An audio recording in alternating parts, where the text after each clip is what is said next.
Día 28. Deja de orar.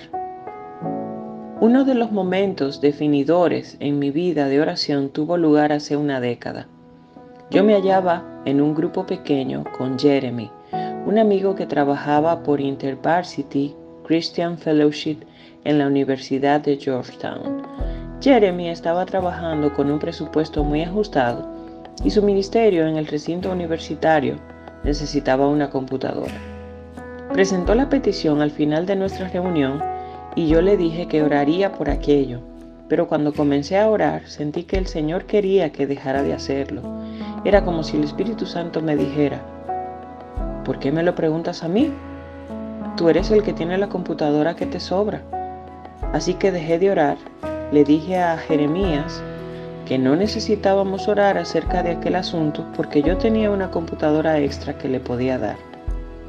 Me pregunto cuántas de nuestras peticiones de oración se hallan dentro de nuestra posibilidad de responderlas.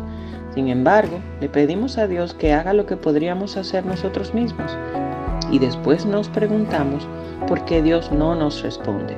Tal vez sea porque Dios no está dispuesto a hacer por nosotros lo que podemos hacer nosotros mismos. A Dios no lo honran las oraciones que se hallan dentro del ámbito de la posibilidad humana.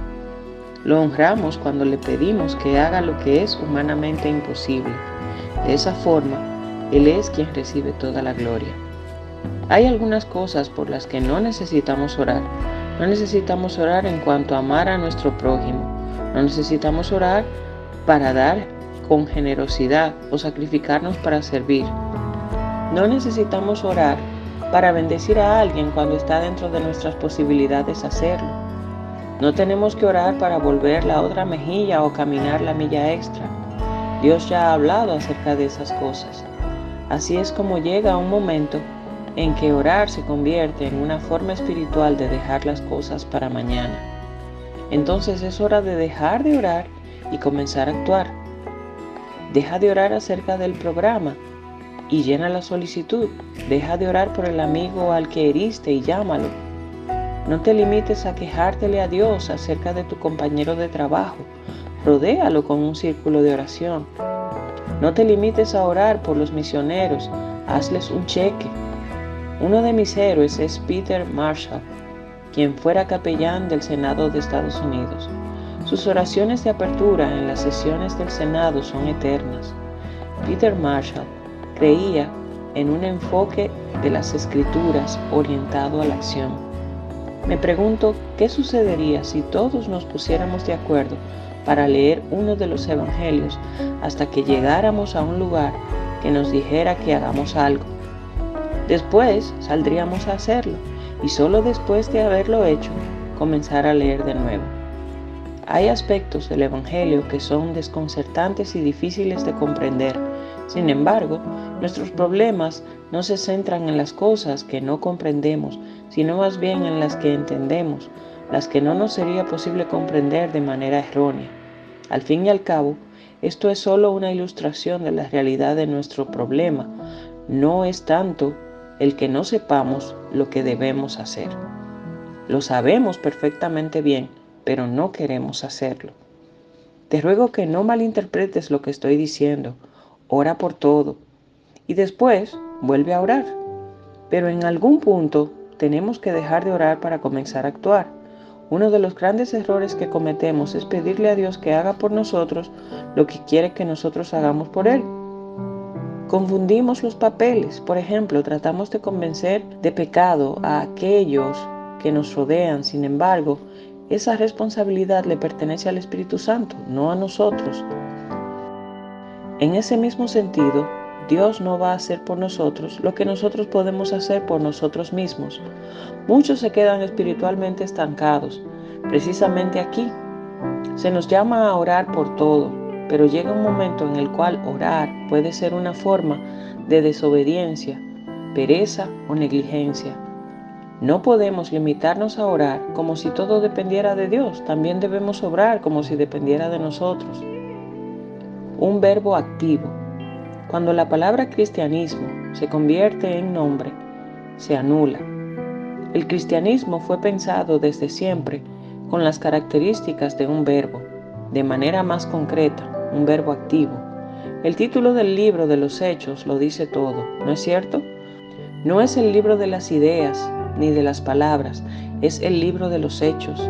Y si habláramos menos e hiciéramos más, creo que causaríamos la misma clase de impacto que efectuó la iglesia del siglo I. Y ahora que hablamos del tema, nos debería conocer más por aquello a favor de lo cual estamos que por aquello a lo cual nos oponemos. La oración que no lleva a la acción no es una oración auténtica. Hemos estado hablando con nosotros mismos. Cuando hablamos con Dios, Él nos responde a nosotros.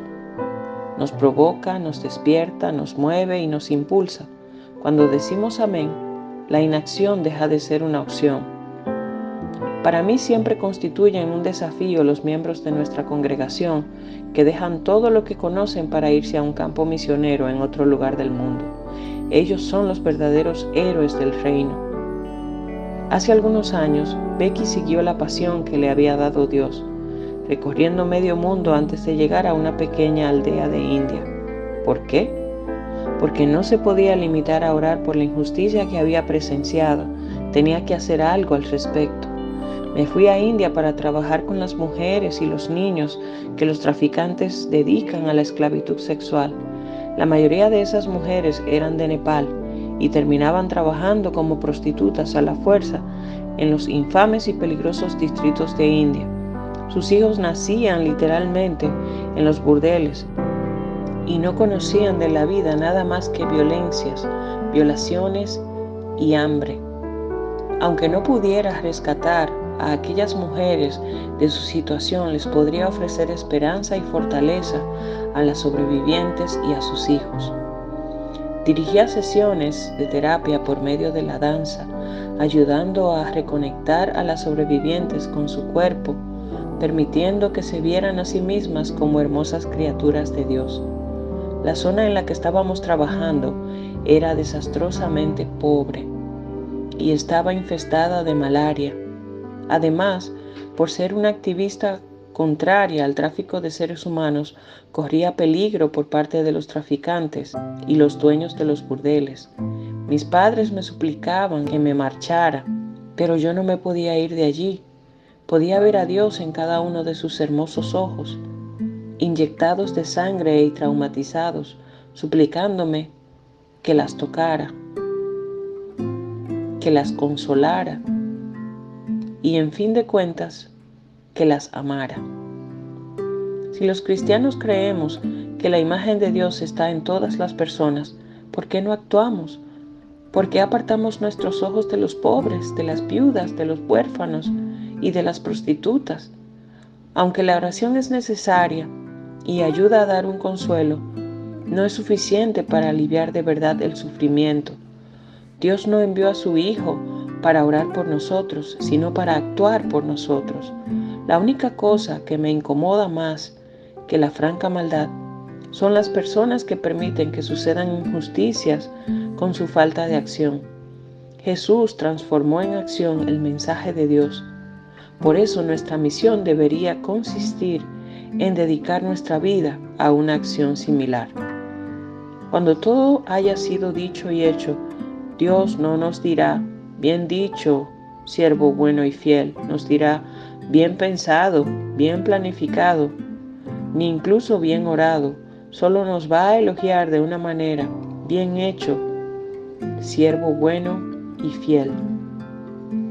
No te limites a orar, haz algo al respecto.